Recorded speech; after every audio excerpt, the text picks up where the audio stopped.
കർത്താവിൽ ബഹുമാനരെ, നിങ്ങൾക്കേവർക്കും വീണ്ടും ക്രിസ്തുയേശുവിൽ എന്റെ സ്നേഹ വന്ദനങ്ങളെ അറിയിക്കുന്നു. ഒരു പ്രാവശ്യം കൂടി സങ്കീർത്തന പുസ്തകത്തിൽ കൂടിയുള്ള പഠനത്തിന്റെ മറ്റൊരു എപ്പിസോഡുമായി നിങ്ങളെ സമീപിക്കുവാൻ ഇടയായതിൽ ദൈവത്തിന് സ്തോത്രം ചെയ്യുകയാണ്. ഇന്ന് 51 സങ്കീർത്തനം, അതിന്റെ 1 മുതൽ 11 വരെയുള്ള വാക്യങ്ങളാണ് ഇവിടെ ചിന്തിക്കുവാൻ ദൈവസ്ഥനിൽ ഞാൻ ആഗ്രഹിക്കുന്നത്. 51 സങ്കീർത്തനം ദൈവത്തിന്റെ ദാസനായിരുന്ന ദാവീദിന്റെ അനുതാപ സങ്കീർത്തനം എന്നാണ് വേദ വിദ്യാർത്ഥികളുടെ ഇടയിൽ വിലയിരുത്തപ്പെടുന്നത്.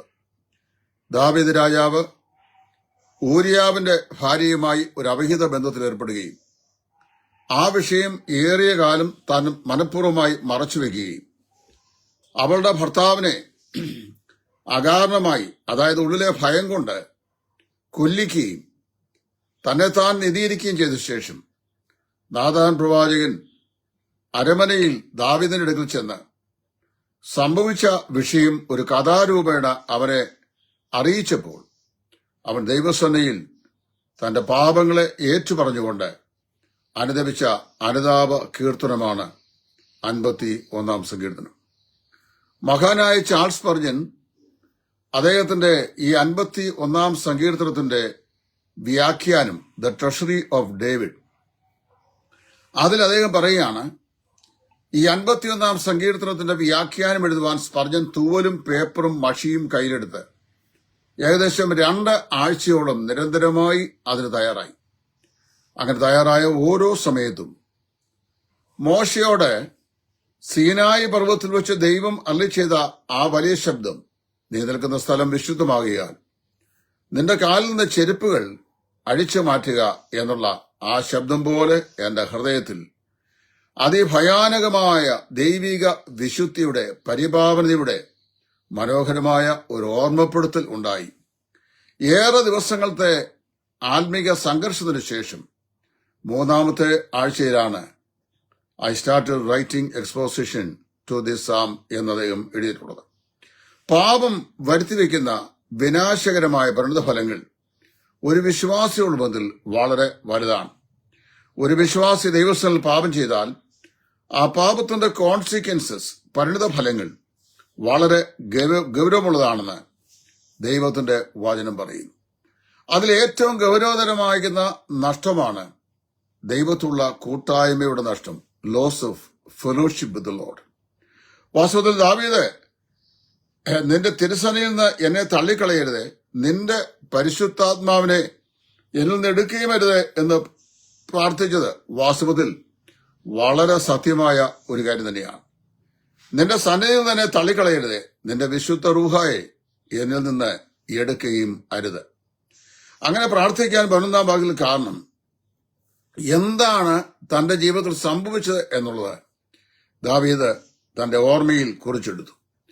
അവന്റെ മുൻഗാമിയായിരുന്ന ശൗൽ രാജാവ്, അവൻ ദൈവത്തോട് മത്സരിക്കുകയും ദൈവത്തിന് വിരോധമായി പാപം ചെയ്യുകയും ചെയ്തപ്പോൾ ദൈവം രാജസന്നിധിയിൽ നിന്ന് അവനെ തള്ളിക്കളയുകയും അവനിലുള്ള ദൈവത്തിന്റെ ആത്മാവിനെ അവനിൽ നിന്ന് നീക്കിയിട്ട് അത് ദൈവത്തിന്റെ ദാസനായിരിക്കുന്ന ദാവീദിന്റെ മേൽ പകരുകയും ചെയ്തതായി നാം വായിക്കുന്നുണ്ട്.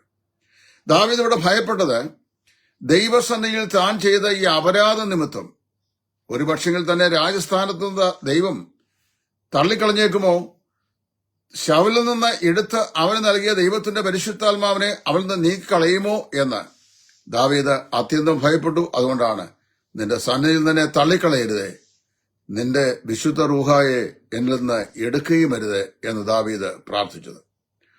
വാസ്തവത്തിൽ ഇന്ന് ദൈവത്തിന്റെ പരിശുദ്ധാത്മാവിനെ ഒരു വിശ്വാസി പാപം ചെയ്താൽ ദൈവം അവനിൽ നിന്ന് നീക്കുന്നതായി ഒരു രേഖയും ബൈബിളിലില്ല.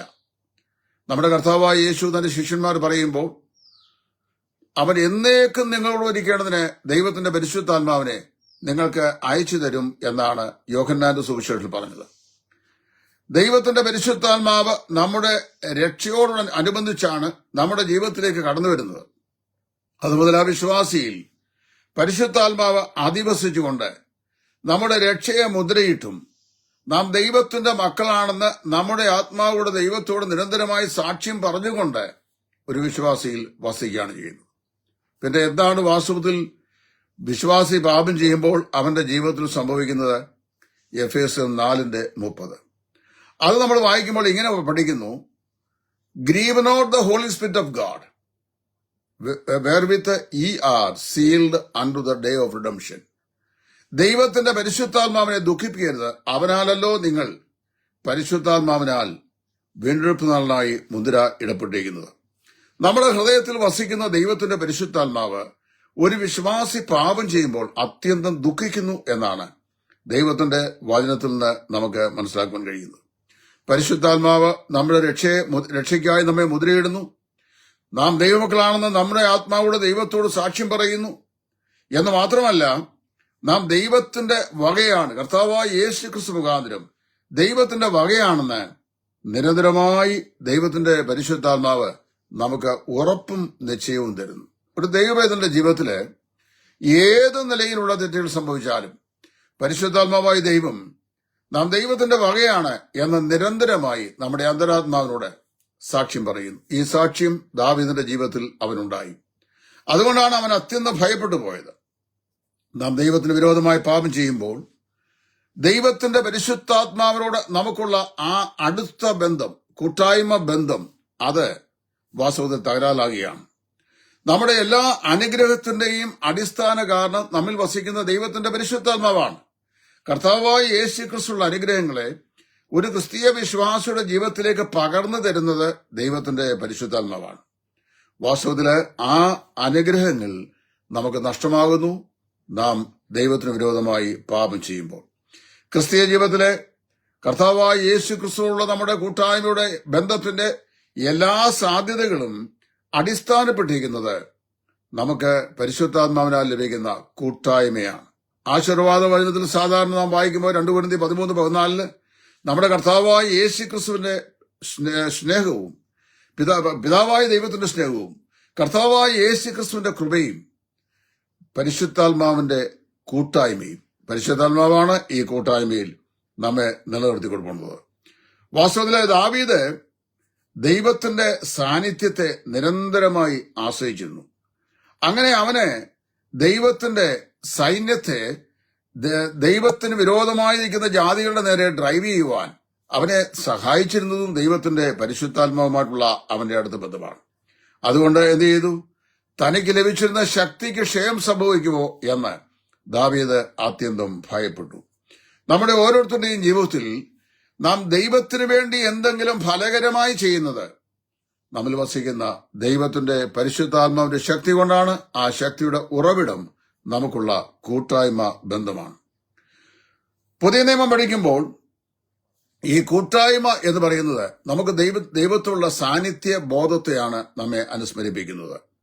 അതുപോലെ തന്നെ നാം ദൈവത്തിന്റെ പുത്രന്മാരാണ് എന്നുള്ള വലിയ സത്യം, നാം ദൈവപുത്രന്മാര്, ദൈവപുത്രിമാര്, ദൈവ സാന്നിധ്യത്തിലാണ് നാം ആയിരിക്കുന്നത് എന്നുള്ളതെല്ലാം ഈ ഫെലോഷിപ്പ്, അതായത് കൂട്ടായ്മ എന്ന് പറയുന്ന വാക്ക് നമ്മെ ഓർപ്പിക്കുന്നു. നമ്മുടെ കർത്താവായ യേശു ക്രിസ്തുള്ള വിശ്വാസത്തിൽ നിന്നാണ് നമുക്ക് പുത്രത്വം ലഭിക്കുന്നത്. അങ്ങനെ നാം കർത്താവായ യേശു ക്രിസ്തു വിശ്വസിച്ചപ്പോൾ ദൈവത്തിന്റെ കുടുംബത്തിലെ അംഗമായി വീണ്ടും ജനിപ്പിക്കപ്പെട്ടു. അതിന്റെ ഫലമായി നാം ദൈവത്തോട് സുവിശേഷ നിമിത്തം കാണിച്ച വിശ്വസ്തതയുടെ ഫലമാണ് നമുക്ക് കർത്താവായ യേശു ക്രിസ്തു ലഭിച്ച കൂട്ടായ്മ എന്ന് പറയുന്നു. ആ കൂട്ടായ്മ ബന്ധം നമ്മെ വിശുദ്ധന്മാരായി, നിഷ്കളങ്കരായി, ദൈവത്തെ അനുസരിക്കുന്നവരായി, ദൈവത്തിന് പ്രയോജനമുള്ളവരായി, ദൈവസന്നിധിയിൽ ദൈവഭയത്തോട് നിലനിൽക്കുവാനായി നമ്മെ ഒരുക്കുകയും സഹായിക്കുകയും പ്രാർത്ഥനയ്ക്കായി നമുക്ക് ബലം നൽകുകയും ചെയ്യുന്നു.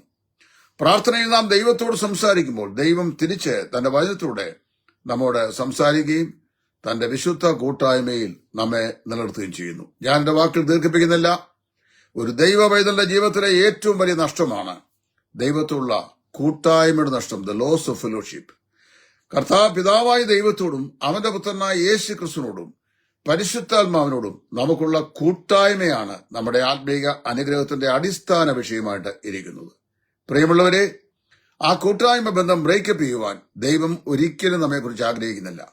അത് ബ്രേക്ക് ആകാതിരിക്കണമെങ്കിൽ എന്ത് ചെയ്യണം?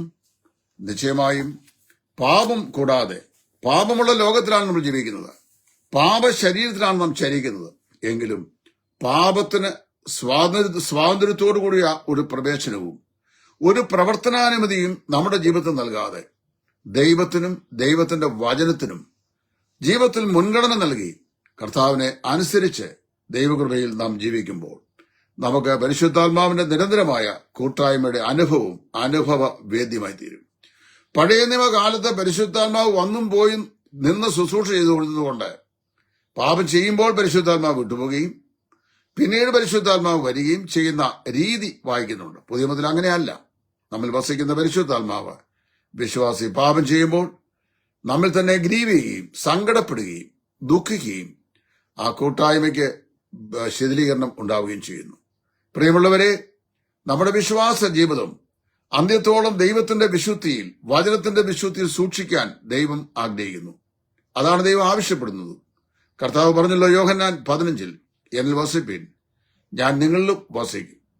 കൊമ്പിന് മുന്തിരിവള്ളിയിൽ വസിച്ചിട്ടല്ലാതെ സ്വയമായി ഫലം കായ്ക്കാൻ കഴിയാത്ത പോലെ നിങ്ങൾക്ക് എന്നിൽ വസിച്ചിട്ടല്ലാതെ സ്വയമായി ഫലം കായ്ക്കുവാൻ കഴിയില്ല. നമ്മുടെ ജീവിതം വിശുദ്ധിയും വെടിപ്പും നിർമ്മലതയും ദൈവത്തിന് പ്രസാദമുള്ളതായി, ദൈവത്തിന്റെ പരിശുദ്ധാത്മാവിന്റെ നിരന്തര കൂട്ടായ്മയുടെ അനുഭവം അനുഭവിക്കുന്നവരായി തീരുവാൻ ദൈവമായ കർത്താവ് ഈ ചിന്തകളാൽ നമ്മേവരെയും അനുഗ്രഹിക്കട്ടെ, സഹായിക്കട്ടെ. ശ്രദ്ധിച്ച എല്ലാവരെയും കർത്താവ് അനുഗ്രഹിക്കട്ടെ. ക്രിസ്തുവിൽ നിങ്ങളുടെ കൂട്ടുസുഹൃൻ സുവിശേഷൻ ടൈറ്റസ് ഫ്രം ഇടയാറുമുള്ള. Thank U.